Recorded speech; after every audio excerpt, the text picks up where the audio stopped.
ለሴቶች ፕሮቲን ይሰራ በተባልኩት መሰረት ቆንጆ የፕሮቲን አሰራር ይዤላችሁ መጥቻለሁኝ። ብዙ ነገር ነው የሚጠቅመው። ጥቅሞቹን ደግሞ እናንተ ታውቃላችሁ። ወደ አሰራሩ እንሂድ። ፕሮቲኑን ለማዘጋጀት ሃፒ ሀርት ኦትስ ነው የምንጠቀመው። አንዱ ኩባያ የትኛውን ወተት መጠቀም ትችላላችሁ። የፈላ ወተት የሚበቃውን ያህል።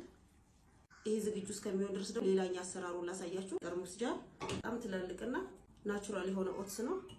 ግማሽ ድረስ ሲሆን ጃሩ ይፈልቶ የቀዘቀዘው ወይም ትኩስ ወተት ማድረግ ትችላላችሁ። የሚበቃውን ያህል መጨመር፣ እንደዚህ ማገላበጥ።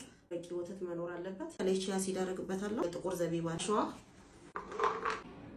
ዋኖት፣ አረንጓዴ የዱባ ፍሬ፣ አልመንድ።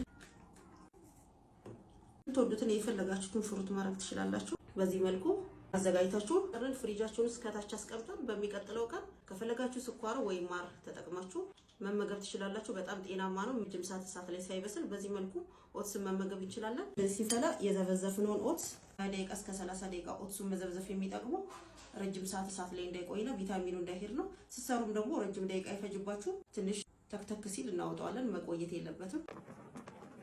እሳት ላይ በዚህ መልኩ ማብሰል እንችላለን። የተከተፈ አልመንድ፣ ስትሮበሪ፣ ሙዝ፣ ዱባ ፍሬ የማይገባበት ነገር የለም። መብራቱን ሰኪ መብራት መጣለ። ካሽዋ፣ ዋኖት፣ ዘቢብ እና ትንሽ ቺያ ሲድ የቀለጠ ማር ስለሌለ የፓንኬክ ሲራፕ ማሻአላ ተባረክ ረህማን ቢስሚላህ። ነው የሚጥመው። በዚህ መልኩ ኦትስን ማዘጋጀት እንችላለን። ይሄ ኦትስ ከገበያ ላይ ከምታውቁት ኦትሶች በጣም ኳሊቲነቱ ውስጡ ባካተታቸው ነገሮች በደንብ ነው የሚለየው። ከጣዕሙ ጀምሮ ከኳሊቲው ካስተሻሸጉ ይሄንን ኦትስ እየገዛችሁ ተጠቀሙ። አስተያየታችሁን ኮሜንት ላይ ጻፉልኝ። የዛሬ ሬሲፒያችን ይሄ ነው። እንደምትወዱት እርግጠኛ ነኝ። ሁላችሁም በየቤታችሁ ሞክሩት። እንደኔ የምታጠቡ እናቶች በተደጋጋሚ ይሄንን ኦትስ በተለያየ መንገድ እየሰራችሁ ብትበሉትና ብትጠቀሙት ጡታችሁ ወተት እንዲበዛና ምርቱ እንዲጨምር ያደርግላችኋል። ኦትስን በዚህ መንገድ እሳት ሳይነካው ደግሞ አዘጋጅታችሁ ፍሪጅ ውስጥ አስቀምጣችሁ መጠቀም ትችላላችሁ። ሁለቱንም አሰራር ሞክሩ። ላይክ፣ ፎሎ፣ ሼር፣ ሪፖስት እንዳይረሳ ባይ